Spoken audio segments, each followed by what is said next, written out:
welcome to Served Up. This podcast is where hospitality meets leadership and where we take an honest look at the business of beverage. I'm Bridget Albert. I've spent my career building cocktail programs, mentoring rising talent, judging competitions, and advocating for women in our industry. I'm joined by my co-host, Eric Heemer, one of only 5 people in the world to hold both the Master Sommelier and Master of Wine titles. His depth of knowledge and global perspective brings tremendous insight to every conversation. This is Served Up.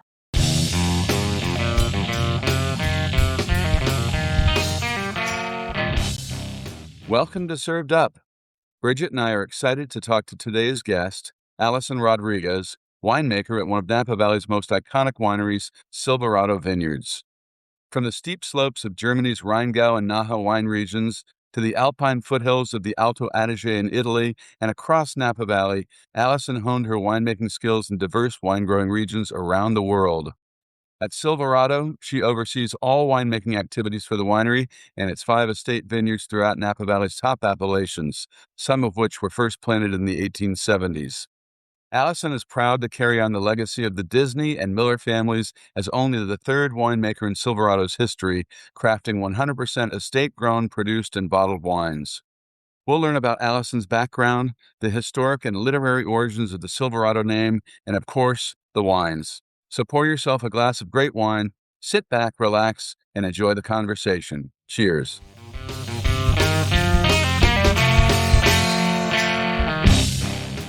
Hi, Alison. Welcome to Served Up.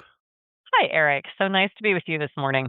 Well, thank you. Bridget and I have been looking forward to this talk for several weeks. We want to learn all about you and your background and, of course, Silverado Vineyards. So let's go ahead and get started with you and your background. Tell us where you're from and how you got into winemaking. Any other little juicy tidbits you'd like to impart to our audience?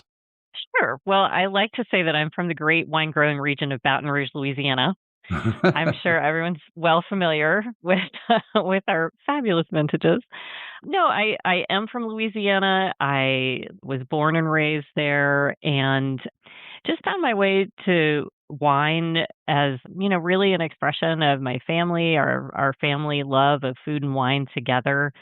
I did not have a family that was like big into collecting. We just enjoyed having wine on the table and exploring different wines from around the world, really exploring geography through wine. And it was really a shared passion for sure between myself and my dad.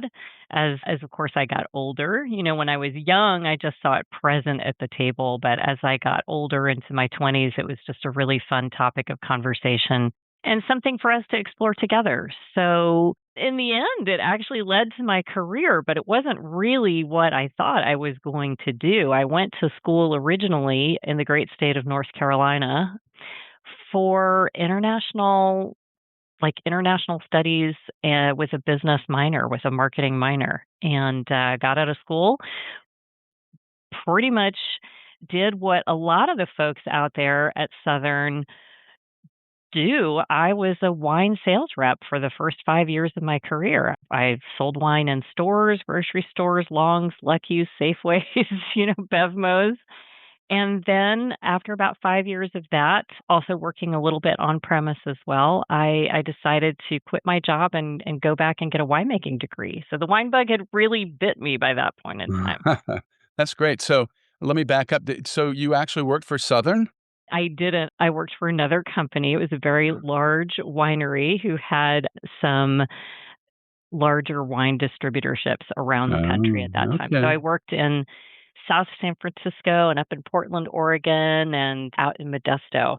So I'm assuming you're talking about Gallo then. You would assume right. Yes. That's okay. You can talk about Gallo. We love Gallo. We represent Gallo in many, many markets around the country. So yeah, everybody in the industry knows it's a great place to learn the wine business, right? Yep, You learn what consumers want. You learn how people shop. You learn how stores merchandise and how wine lists work in restaurants. So it was a great education. No, it is. I mean, they wrote the playbook way back when, and I think people still use almost the same playbook. It's been modernized a bit, but it's certainly a great training ground regardless of where you end up in the wine industry. It's a Absolutely. great education. So Hmm. I want to back up again. Did you and your dad, or you and your family visit wine country? Did you go to Europe or anything? Or Yeah, so this is kind of how we got into it. My family had my grandparents and my parents were originally from Ohio, and they used to go and spend summers in a very rustic cabin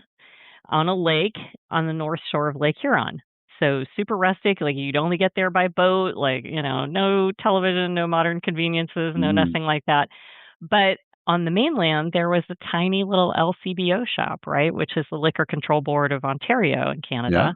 sure. And one thing that Canada does do is they, at that time, really promoted wines from all over the world. So that was kind of how we slaked our thirst for wine knowledge, was to go and try wines from Chile and South Africa and Argentina and Spain and Hungary and France and wherever these wines were from that were just on the shelf and there for us to try and explore and find out more about. So that was kind of how we connected in my 20s. Yeah, that's great. I do believe that the LCBO is the largest wine retailer in the world. So you're very Are. fortunate to have the LCBO right at your doorstep. So then you got the winemaking bug after working wholesale and retail and on premise for a little bit. So where did you go to school for wine? Yeah, so at the time I had moved to Germany. I was living in Frankfurt, Germany. So Oh, while I was cool. working for Gallo, they were interested in expanding their international operations, and Germany was a really important market for them. I'm sure it still is a very important market for them. So I was living in Frankfurt and working on the German, Austrian, and Swiss markets at that time. So Mm. while I was there and after living and working there for about 3 years, that is when I made contact with a winemaking school in Germany called the Fachhochschule Geisenheim, which Oh, is yes. located directly on the Rhine River in the town of Geisenheim. It's kind of in between Rüdesheim and Wiesbaden. And I just really kind of had an epiphany one day that I loved the world of wine, but maybe I wasn't in exactly the right part of it. Mm, And yes. so I started really thinking. I will say Carol Meredith inadvertently helped me along my way. Everyone may know a very famous winemaking instructor from UC Davis for many, many years before she retired and now has her own winery. But I took her distance learning course and Hmm. really fell in love with the science of winemaking. And I'm sorry. I was just that's so funny because I also took that same yeah, introduction to winemaking course back when it was on cassette tape. yes, it was. I hate to admit it. I think I had the choice of either like VHS or DVDs. Yep, no, we've been But around for a while. yep, yep. So it was a terrific course, highly recommended. And eventually I started exploring options to go back to school. So that led me to Geisenheim, and what a tremendous opportunity. A place to learn by doing, a place to learn, you know, equal amounts of viticulture and enology at the same time, really steeped in European traditions. And it was just a fantastic, like, now or never kind of leap of faith. Yeah, such a beautiful setting too, the Rheingaus, just so pretty, Mm. and it's one of the Stunning. Geisenheim is one of the great wine research schools in the world, up there with Adelaide and UC Davis and Montpellier and a few Oh, others. yes.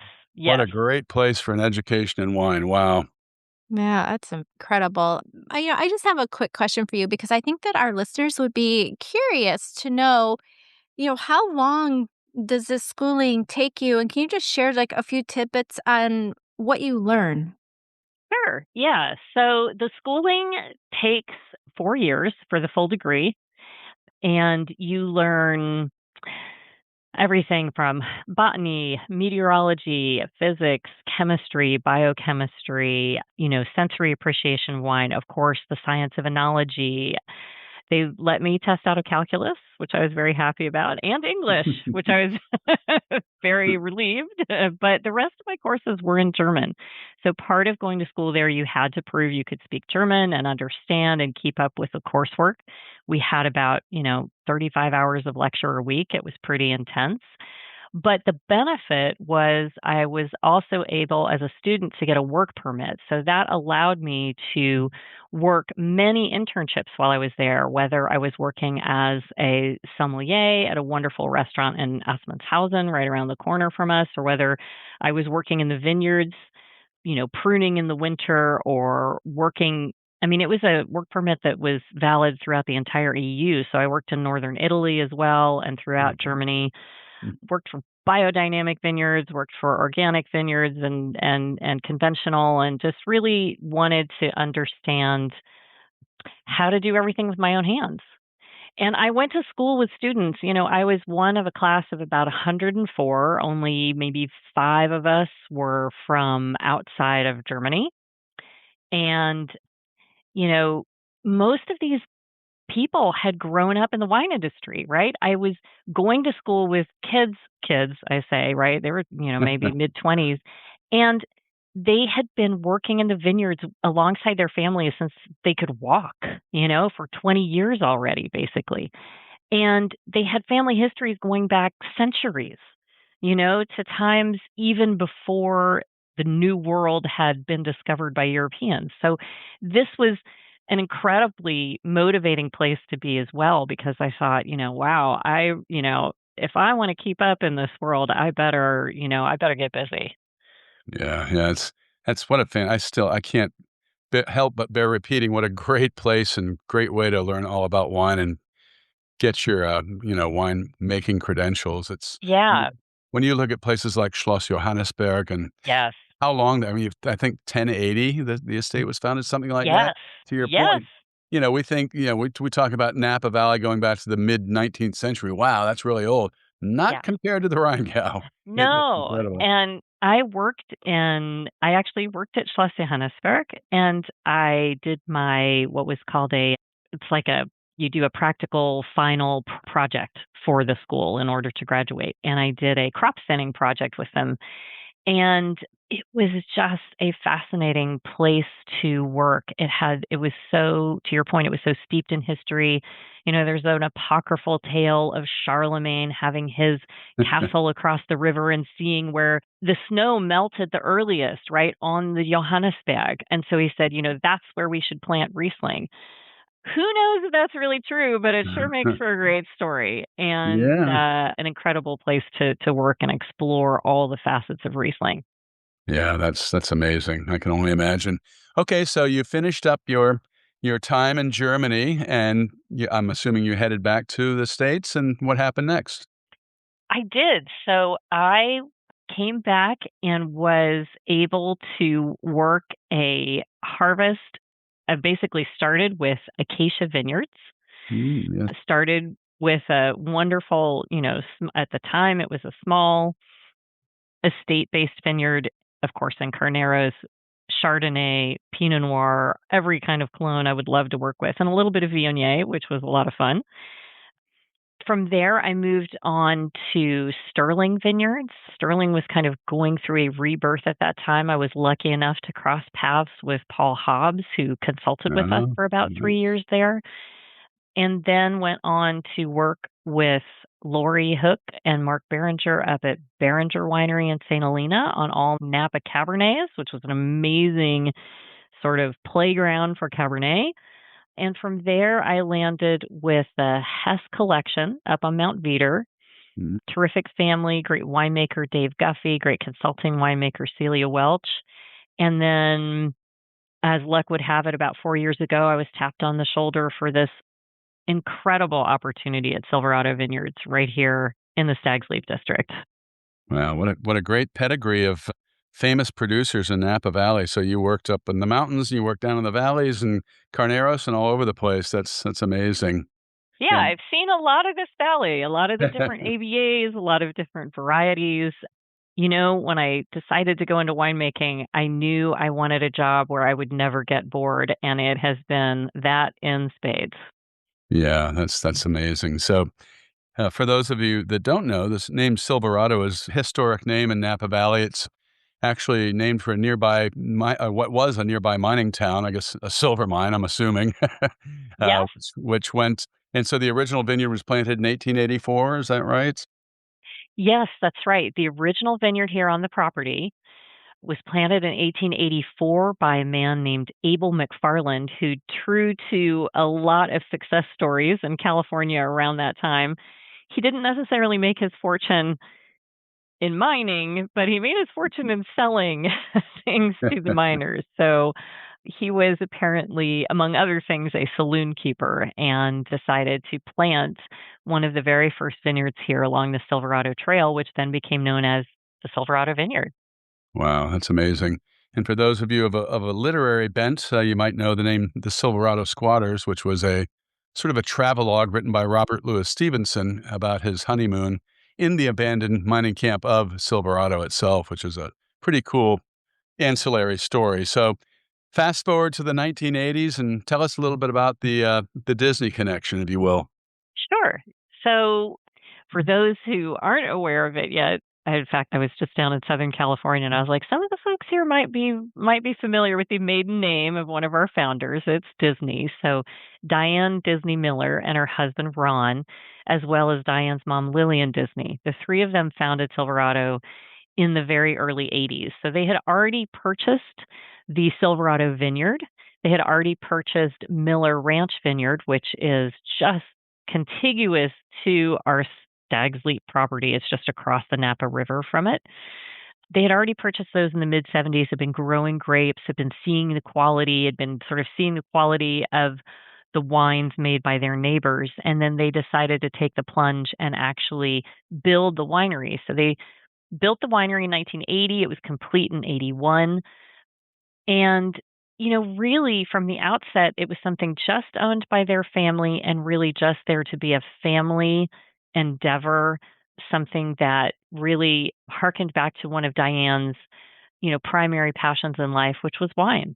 She discovered wine while she was traveling with her family through Europe as a young woman and had this dream of coming back and creating something like what she had seen in Bordeaux back here right in the heart of Napa Valley.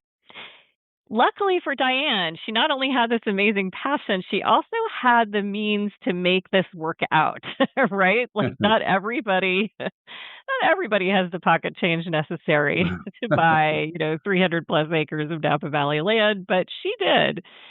And that's what she set about to do. Where I feel incredibly grateful is how thorough she was. I want to make it clear I never actually met Diane Disney Miller, but I have heard amazing stories about her. And I personally am grateful for how thorough she was in her research, how dedicated she was to the craft. She really went into deep dives into the archives of Napa Valley, finding the touchstone vineyards that really laid out the plan for winemaking in this whole area. Every vineyard that she and her family purchased was a vineyard that had originally been planted to wine grapes between 1860 and 1888. So these are some Oh, of the wow. earliest known vineyards in all of Napa Valley. And That's it is a tremendous collection. Wow, that is amazing. I did not know that she had put that much dedication in, and she probably did most of this prior to the internet being available too. Oh, So, yes. yeah. I have typewritten notes from Yeah. archivists in my files. Oh, So, that is amazing. It's amazing. So, you mentioned in 2022, 4 years ago, mhm. the Millers made the decision to sell, and I assume they didn't make this decision lightly. I'm sure they were very, very careful in choosing who was to continue the legacy of Silverado. So tell us how that came about. Sure. Yes. So, I feel like sometimes it's kind of easier to explain with the idea that sometimes your aspiration in life may not be necessarily your parents' aspiration and may not necessarily be your grandparents' aspiration. So it came time about three generations in, the, grandkids kind of got together and There was certainly a number of them that were very passionate about keeping Silverado within the family, and there were a number of them that were passionate about doing other things in their lives. And they came to an agreement to sell, but they wanted to be sure that they sold to another family that was really dedicated to ensuring that Silverado would stay itself, right? True to itself, true to the fact that it is 100% estate grown, produced, and bottled, keeping the vineyards intact, right? 325 acres spread over 5 different estate vineyards, and ensuring that the legacy of the brand would continue under the careful, watchful eye of another wine growing family. So that was really important to them. And they found a great partner in Bill and Carol Foley and their daughter, Courtney. And that's where we are today. So they decided to sell in 22, and I came on board pretty much right thereafter. It's really incredible. I love the history of your winery. It is absolutely fascinating. It's very It rich. it is. It is. I think what's so fascinating to me is also, how it's touched so many of the different AVAs in Napa. Clearly, we're located right in the heart of Stag's Leap. The Silverado Vineyard itself was the third place, I think, that Cabernet Sauvignon was even planted in this area. There is a heritage clone that has been traced back to our vineyard, one of the heritage clones of Napa Valley, which really is a clone that contributes some of the character of what Napa Valley Cabernet, that sort of recognizable profile of Napa Valley Cabernet is really attributed to 4 main clones in this valley, one of Mm. which was traced back here to Silverado, which we're very proud of. We're very Yeah. proud of this. And we have, of course, another vineyard, as I mentioned, over in the Yountville AVA, the Miller Ranch. That's an area that is incredible, like really set the bar for Sauvignon Blanc and Semillon in this area. And then we have a wonderful property over in Coombsville called the Mount George Vineyard, where we have about 110 acres of Bordeaux varieties, all 5 Bordeaux varieties there on this fantastic volcanic, ancient caldera slope that is just a gorgeous place to grow terrific red grapes. So, I have a couple things for you. One, do you just pinch yourself every day? I You're so lucky do. to There do are that. days. There are days I'm where just I thinking, definitely like, I do. the I way you have describe these places, it's like I would be pinching myself. Oh, it's incredible. I mean, this is really like it is a dream job as a Mhm. winemaker to be able to, we can't control everything, right? Mother Nature always has something interesting in store for us every vintage. But to be a part of a place with this incredible history, but also with the land and the means to really Mhm. control your own destiny in as much as possible is a winemaker's dream, right? Yeah, So we yeah. can control the things we can control. We go root to glass. Every drop of every, you know, bottle of Silverado wine comes from a vine that we planned and we planted and we carefully tend and we harvest and we ferment and we elevate in our own shay with our own team, and we blend and we bottle on our own bottling line. I mean, it is they're definite, and we're up here in this in like 200, maybe 200, 250 foot up above the Napa Valley floor, this gorgeous little hilltop elevation. And yes, I do have those pinch me moments. I walk out on our terrace some mornings during harvest to watch the sunrise, and I'm just like, this is incredible. Yeah, I okay. can't believe I'm here some days. And then usually on those days, I also see the sunset from the same terrace. Oh, they've got you And I'm like, working some oh long yeah, and I hours, still girl. can't believe I'm here. Well, Slightly, yeah, your wines do have such a distinct sense of place, right? they And do. so when you're walking out in those vineyards, what's the moment that really tells you, like, this vintage is going to be something truly special? Do you have those moments? I do have those Do you? moments. Yes. I think, you know, one of those moments I can think of right off the bat is, in 2023, of course, I think people started to get an understanding pretty early, just, seeing how well adapted our vines are, not only to the environment around them, but, most of our vineyards, by the way, are between 25 and 35 years old on average. So we have vines that are really well adapted to the vineyards that they're growing in, and our goal is to actually ensure that those vineyards stay healthy and productive and happy, for another 35 years. I'd love to see that, right? That's really the goal.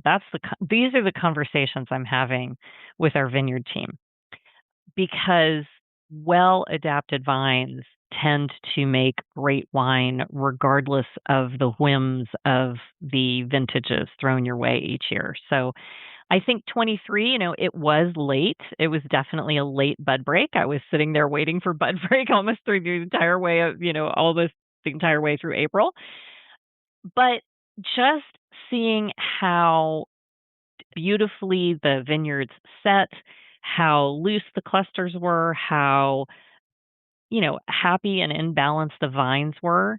It certainly could have gone a little bit differently if we had had different weather towards the end of that vintage, but we lucked out, had an incredible fall, had an amazing warm and dry autumn, and the grapes as they came in, even when I was tasting them in the vineyard, winemakers, as you know, we do a lot of spitting.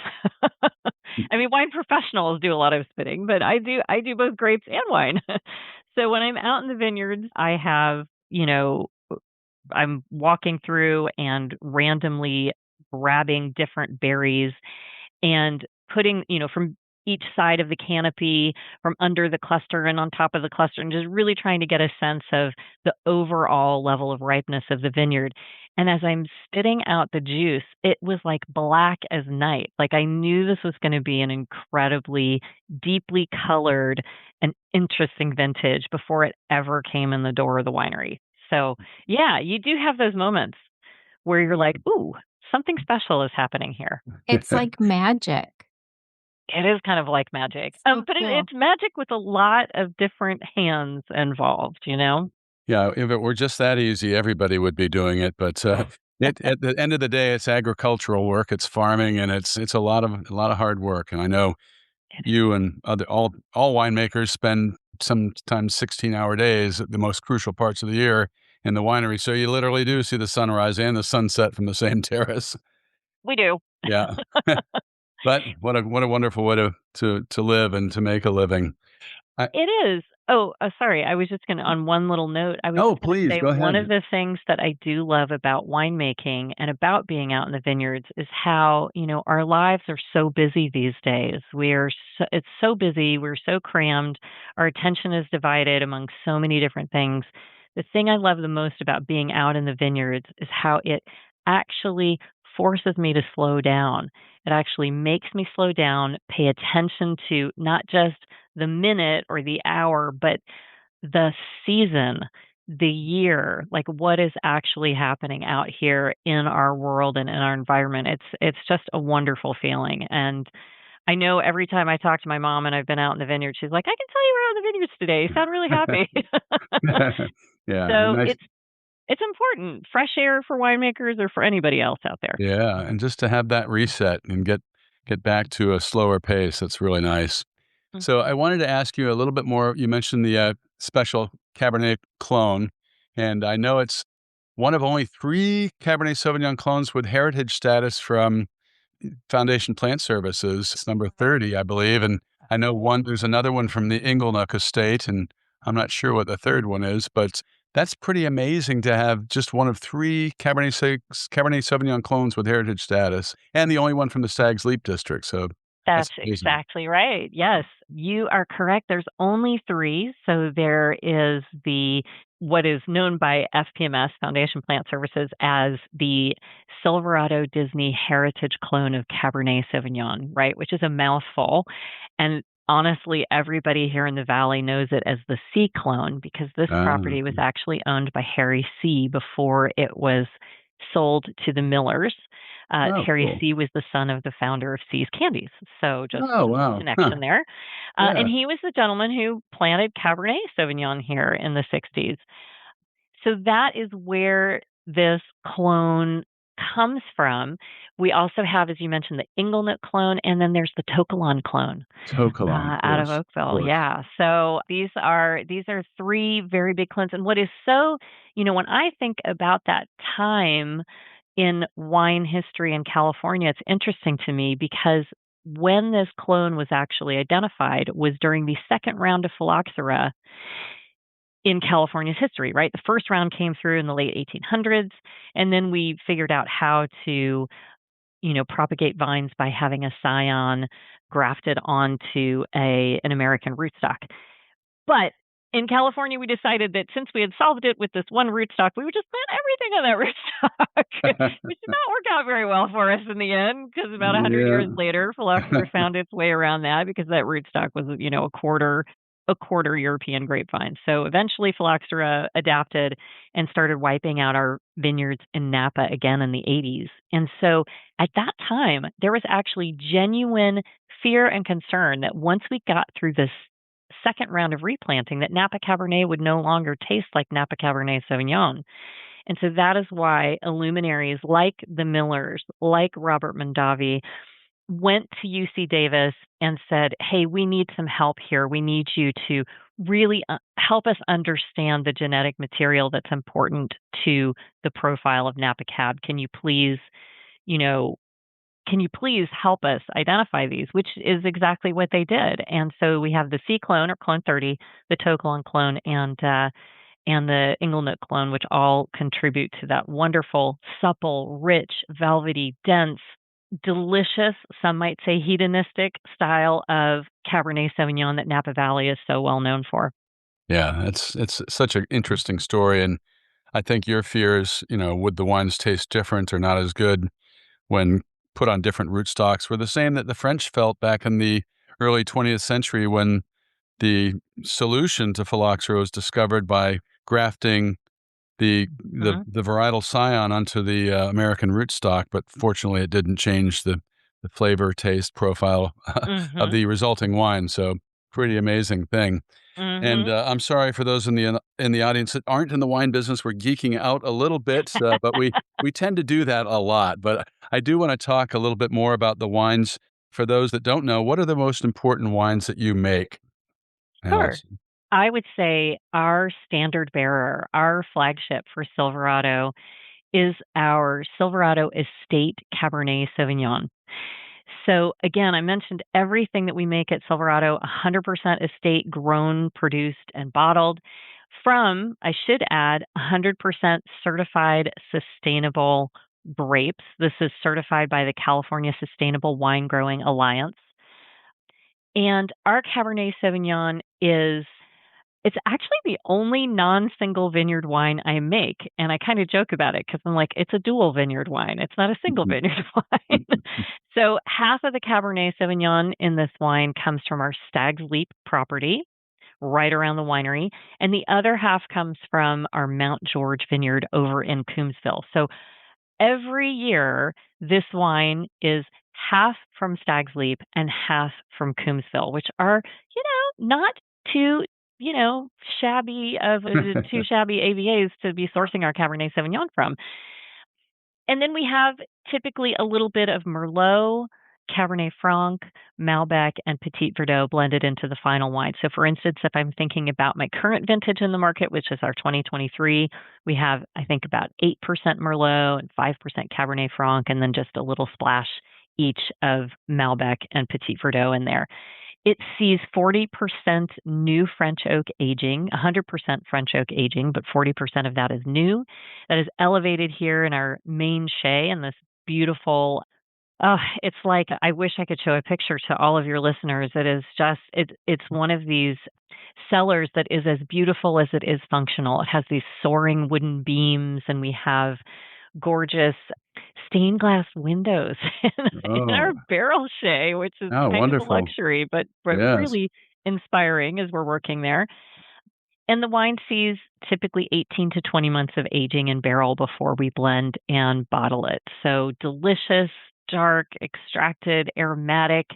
But, since this is sourced mainly from Stag's Leap and Coombsville, it's also elegant. And if I and my team if we've done our jobs right, you should be able to really sense both of those AVAs in this wine, right? Coombsville to me has a little bit of a dark plum and blackberry character. It has some plum skin in there, maybe a little bit of sweet bay. And then Stag's Leap, bright, red, black cherry, supple, silky, great persistence on the palate. So I think the two of those combined really they they play well together. They play well together in that wine. Then I we love also have a terrific Sauvignon Blanc. Mm. It's a single vineyard Sauvignon Blanc that comes from Miller Ranch, which I think I've mentioned a couple times is right across the river. It would have been so easy if we had just built a bridge between our two vineyards once upon a time, but these days I have to drive all the way around through Yountville and back to get to Miller Ranch. But we have 98 acres over there, gorgeous Sauvignon Blanc, a little splash of Semillon, and now we actually have a touch of Chenin Blanc too. So that's an exciting Ah, new block that's coming online for us. That interesting. sees, Interesting. yeah, that sees the Sauvignon Blanc sees some neutral, like 5-year-old French oak barrel fermentation, right? Not trying to layer on any aromas, but really just build texture with that wine. So the 2025 vintage, for instance, we're at about 20% neutral barrel fermentation. The rest, of course, stainless steel tank because we love crisp, bright, and snappy Sauvignon Blanc. No, I'm good. Um, yeah, something that I has love it. tremendous energy and verve, right? It really does. And I'm a huge fan of your Miller Ranch Sauvignon Blanc. I've been drinking a lot of it lately. I drink it. My wife and I really enjoy white wines. Not that we don't like red, but in Florida, we tend to drink a lot more white wine. And lately, I've found it to be just an incredible pairing with broiled sea scallops with little lime beurre blanc. And I could eat that for dinner every night. But I wanted to Yes. ask you, what are some of your favorite food pairings with your wines? What's your go-to? I am also a big fan of Miller Ranch Sauvignon Blanc in our household in the evenings.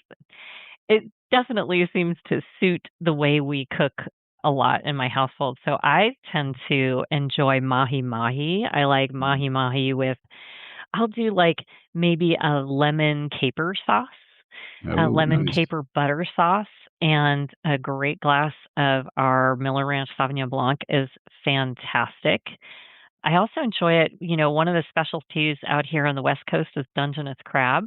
So Hmm. if I'm having we'll get crab cleaned and cracked from the store, and then I will, true to my Louisiana roots, right? It's crab, so it's going to have a little bit of cayenne pepper on it, just a Of dash, and course. some I usually take like garlic cloves, smash them, and kind of saute them, almost poach them in a little bit of butter. And then I take that butter sauce, put the cayenne pepper in there, a little bit of paprika, salt and pepper, and then just drizzle all of that on top of the crab before just hitting it under the broiler a little bit. So that is one of my favorite things to have with our Sauvignon Blanc as well. Oh, it's lunchtime here. You're killing me. I know. Me too.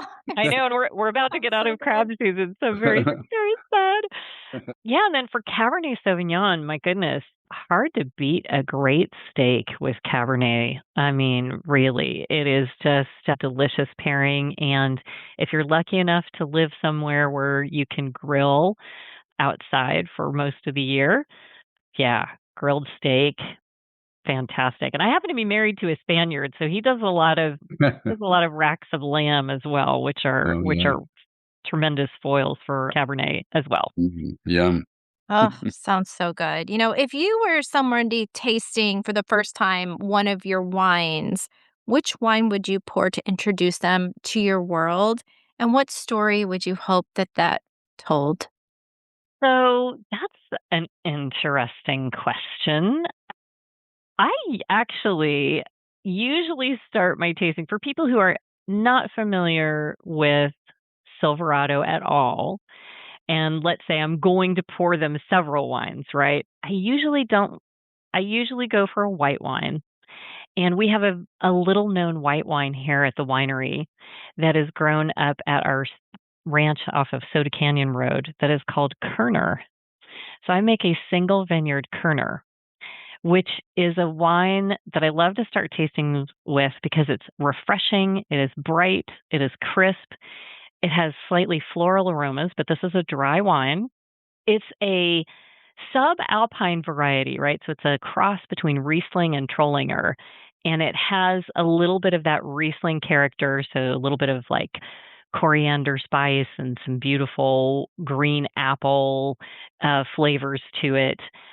But here's why I love to start my tastings with that. Number one, it's a great way to wake up your palate, first of all, right? Because like, who wants to dive straight into something like Petit Verdot? That's a little much.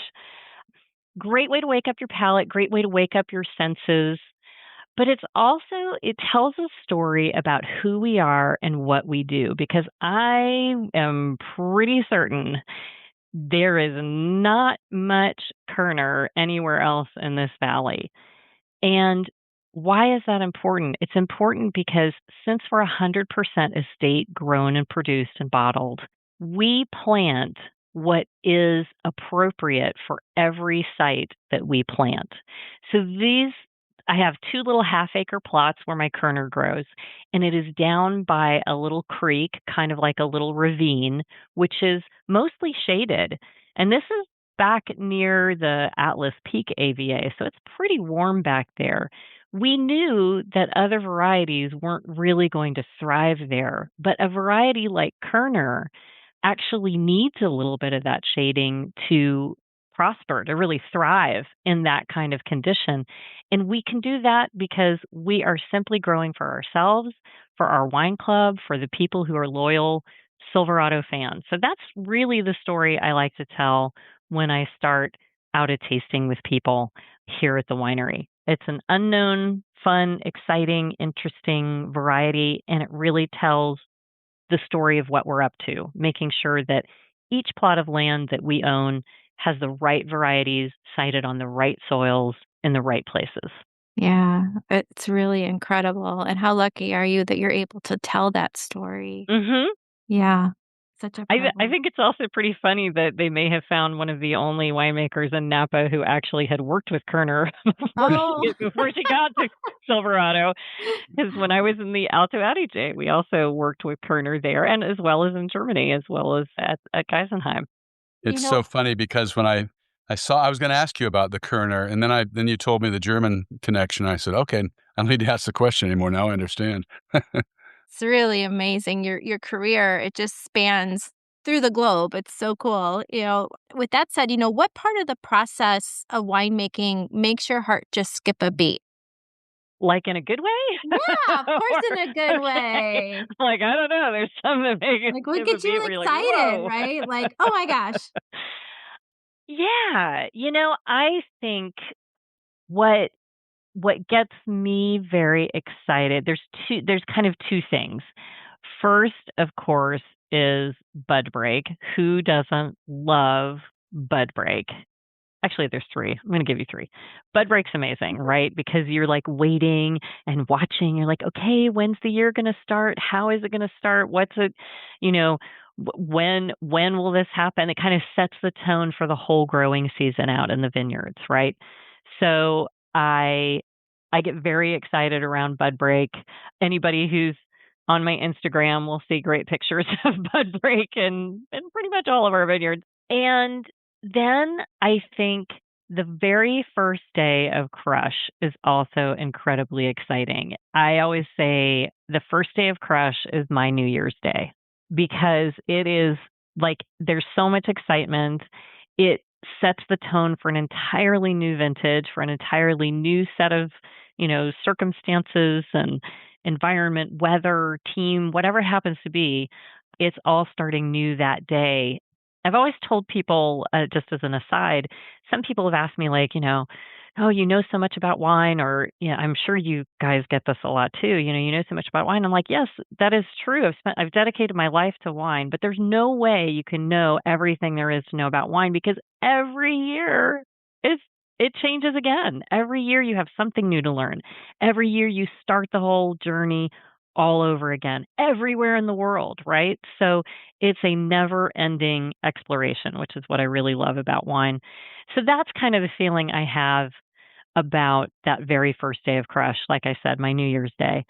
And then the third point in a wine's life that is very exciting to me is really the point that I'm at right now, where I am sitting down and working on blending my 2025s, my reds, right? So I'm looking at them as very, very young wines. This is like a time in a wine's life that most people don't get to experience because, very few people get to walk into a cellar and try a wine that's just finished its malolactic fermentation, just finished its fermentation, just finished malolactic, is straight out of the barrel. I mean, sometimes they're a little bit scary. I'm not going to lie. They can be pretty raw and imposing at this stage in their life.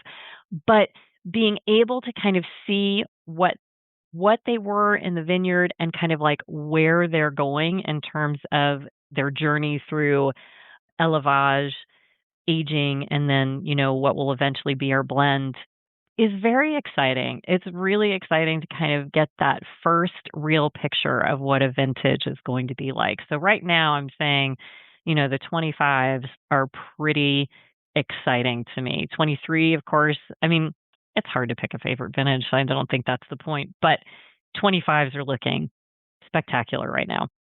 That's great. Well, we look forward to tasting them very, very soon. I wanted to ask you a question that I've been asking a number of people this over the past few years, but back when I started in the wine industry in the late 80s, mid to late 80s, most winemakers that you would encounter were men. And in recent years, that balance has shifted. And I think going back to some of those pioneer winemakers like Zelma Long and Geneviève Janssens and Margot Van Staveren were sort of the outliers at the time. But now it seems like it's 50-50 or even leaning more towards the woman's side. Are there more? Why are more women choosing a career in winemaking? What are the factors here? Do you have any philosophy on this, or is it just circumstantial, or women in general finally finding they're just rewards out there? What are your Yeah, thoughts? I think it's first of all, I think it's awesome that you mentioned Zelma Long and Geneviève Janssens and Margot Van Staveren. These are three people, of course. I would also put Heidi Barrett in there. I'd also Oh, put of Damien course. Welch. I mean, there's so many actually. But I think like it's very true. Like maybe on one hand, you don't necessarily, it's hard to see yourself, right? Your future self, unless you kind of see yourself. So, for me as a young person coming up through this industry, I did see those five women and more. And I thought, well, gosh, this is actually a possibility. But I also say, like, winemaking is not necessarily for every person, regardless of gender, right? It's like it's a hard job and it requires a lot of sacrifice. And if you start on this path, I mean, one of the things that I was so grateful for at Geisenheim is they made you work for 6 months in a practical internship at a vineyard or winery before they would even let you into the school because they wanted you to understand what this job is all about. The first thing that the job of winemaking is about a whole lot of cleaning, about a whole lot of cleaning in the winery and about a whole lot of sweat in the vineyards, right? Working by hand, going up and down whether you're, well, I was in Germany, so going up and down these hills in Germany, reaching way over your head to try to trim the canes and, or whether it was just cleaning tanks or presses or working the bottling line in the winery. This is a very physical and demanding job, especially as you're starting out, which is tough for anybody who gets started in it, honestly. And perhaps, earlier generations, maybe there weren't as many women at that point in time who were used to doing that kind of work or were aspiring to do that kind of work. But these days, I think it's pretty normal. I don't think women think of that as a barrier anymore. And that I believe has led a lot more women into the field. To your point, now it's about equal. I mean, when I look around at my colleagues in this valley and beyond, it's hardly newsworthy anymore if you're a female winemaker. I mean, I hate to say it like that, but Right. it's just hardly newsworthy at this point. Yeah, I think even if you look at, Foley family properties and your head of winemaking operations, I think is a female, and then you've got a Yeah. number of other winemakers. We have tremendous representation at Foley Family Wines. We actually, half of our winemaking team across all wineries is over half of our team are female. Yeah. So it's a great thing to see, I mean, but I have to say I actually really enjoy working with every winemaker who's in this company. So in the end, it is a great team. Yeah, yeah. I know. I've been fortunate enough to meet quite a few of them, and it is an incredible team. And at this point, I wanted to just reiterate, how grateful I am as a wine consumer to the Foley family for what they've done for wineries like Silverado, and not to mention with Ferrari Carano and Chateau St. Jean and Chalk Hill and all the other wineries that the way I see it, rescued Yeah. from what could be an uncertain or very sad future, because these were once vibrant wineries that I grew up with in the wine industry. And it is so gratifying to see what the Foley family has done to bring these great, great properties back to their former glory. So I couldn't I be happier to see Silverado in the hands absolutely of the agree. Foley family. Yeah, yeah. So, Absolutely agree. yeah.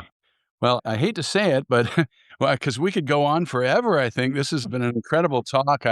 We both, Bridget and I both loved getting to know you better and talking about all these wonderful topics. So thank you so much for your time, Alison. I know you're busy and you need to get back to work. So thank you so much again. Wonderful to be with you. And I look forward to seeing you again in the near future. Thank you so much, Eric and Bridget. It was a real pleasure. Thank you, Allison. Wishing you just some great health and a lot of peace. Cheers to you. Thanks, and here's to a great 26. Amen. Amen. Thanks for listening. Served Up is brought to you by Southern Glazers Wine and Spirits. Produced by Zunu.online. Music by We Killed the Lion can be found on Spotify. Make sure to subscribe to be notified of our future Served Up episodes. Cheers.